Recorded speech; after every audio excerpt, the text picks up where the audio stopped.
It's time for Wretched Radio with Todd Friel. Shocked! Absolutely shocked. This is Wretched Radio. Can't tell you how many times I've read a headline of an article, perhaps... 7 times. Probably best if I finish the thought before you start with your lottery guessing, which is sinful. Can I win? How many times? Nobody. If somebody's got to win. The state always wins. A sinner. That's who's going to win. Perhaps you've seen a headline of an article and you went, oh, this would be so good to read. It's a compelling, what do they call those, clickbait. They gotcha. And you start reading the article, and 17 paragraphs later, you're wondering, where's the headline in this thing? They either bury the lead or they never even get to it. That's the rule. I hold in my never nicotine-stained fingers the exception to the rule. Please note, this is not intended to be doctor's advice. I don't play a doctor on TV, not even on radio, and you would do well to consult with your pastor and your doctor regarding the following issue, which is using psychotropic medication to handle whatever it is that you might be struggling with. Please involve your pastor.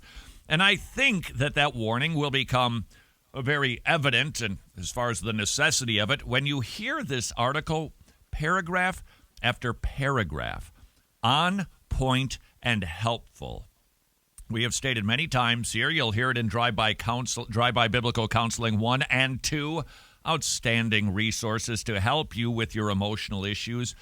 Be very careful about medication. The correct biblical counselor is aware that there are some people who need some sort of medical help.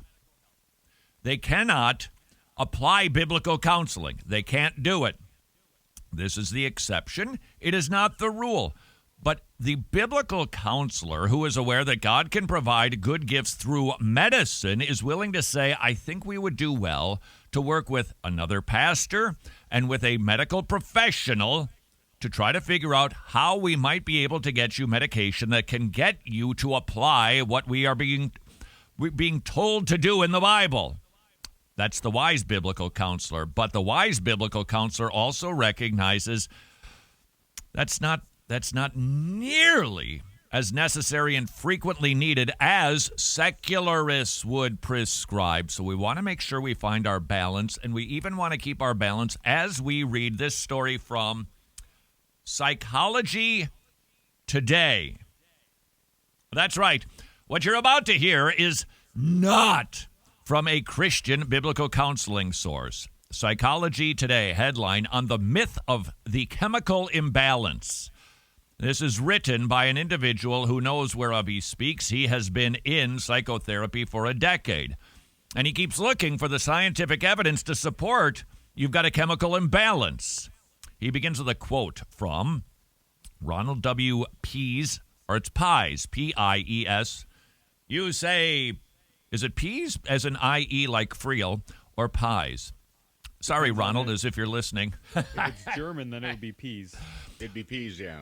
But then, if it were German, he'd want to take over the entire field of psychiatry. So, at least the Sudetenland.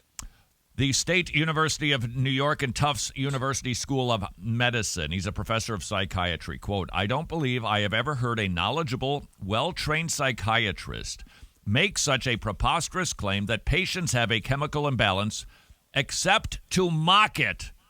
In truth, the chemical imbalance notion was always kind of an urban legend, never a theory seriously propounded by well-informed psychiatrists. Hello. Now, does that mean we just take this one article and say we're setting aside any sort of prescriptions for people? No, we're not going to do that. We're not going to whiplash and boomerang all over the place, but we're going to be using this to remember as we approach the subject of psychotropics when it comes to biblical counseling for emotional issues. Very, very careful. Recognizing we don't know how they work. We don't know what they do. There's no study to support a chemical imbalance in your brain. Now, is there one? We don't know. Is it a wiring issue? perhaps. The Christian would look at it and say, regardless of how it got there, it's because of the fall. We understand that. Now, can we use medication to help somebody who simply cannot apply biblical counseling? Yes. But this reminds us, it is at best, it's like playing the lottery. It's very difficult, and this is why people have to go through prescription after prescription, modification, upping the dosage, dialing this one back. They had a bad reaction to this one. Let's blend it with that one. Oh, they're presenting a new symptom. Now we've got another one, and that contradicts the first one because they simply do not have the scientific data to support it. That's not to say that it can't find a place in the arsenal of the Christian counselor who's biblical. But we need to be really careful. The article goes on. Having practiced psychotherapy for nearly a decade, I continue to be amazed by the number of patients who come in and claim to have a chemical imbalance in their brain.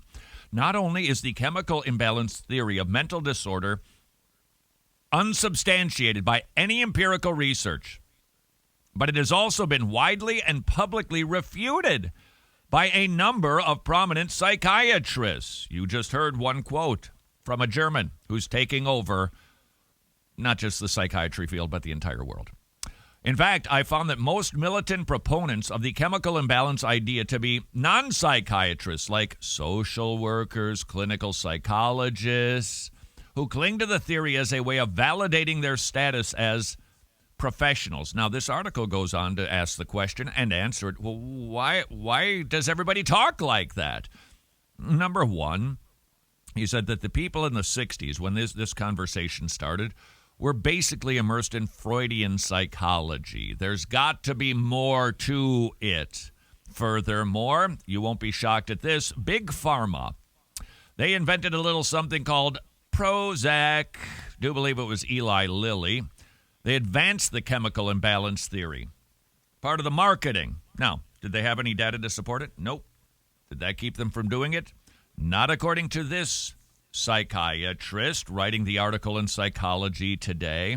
Why does it live on?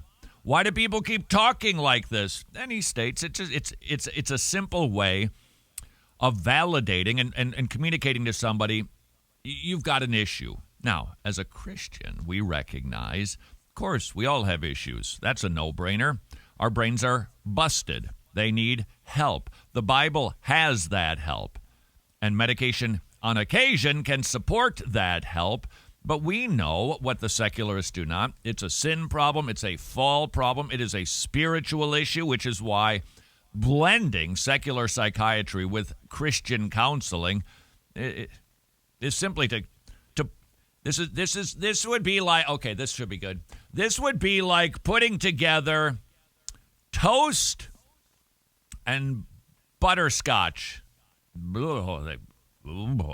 Love toast, love butterscotch. The two just don't go together. In this instance, if we take secular psychiatry, which does not have the starting point of sin, the fall, spiritual issue, and try to slap a Bible verse on it, okay, milk and lemon, that's better. There's my food analogy du jour, which is also the food analogy of the day. They just don't go together. He writes, chemical imbalance provides a seemingly scientific-sounding explanation to human problems that have historically evaded scientific inquiry.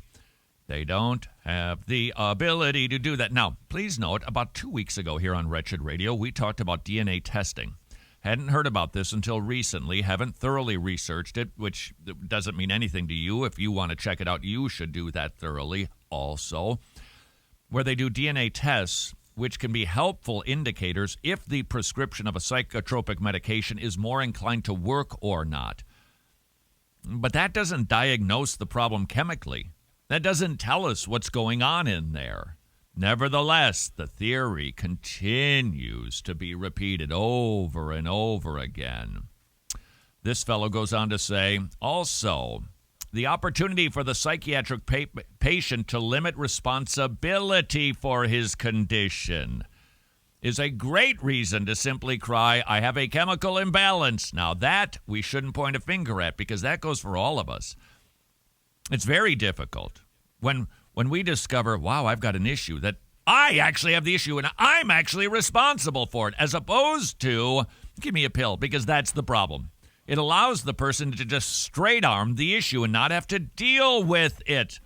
The difference, again, between secular approaches to emotional issues and biblical approaches. The dissociative patient switches alters at times when it is most convenient. The psychotic patient creates his reality when he is no longer able to handle his affairs. It's no secret that human beings have a love-hate relationship with responsibility. And medication allows an individual to eschew responsibility. Biblical counseling says the buck stops with you as you move forward with emotional issues. Remember, the Bible always has your answer, and rarely, but only rarely, can medication help in that effort. This is Wretched Radio.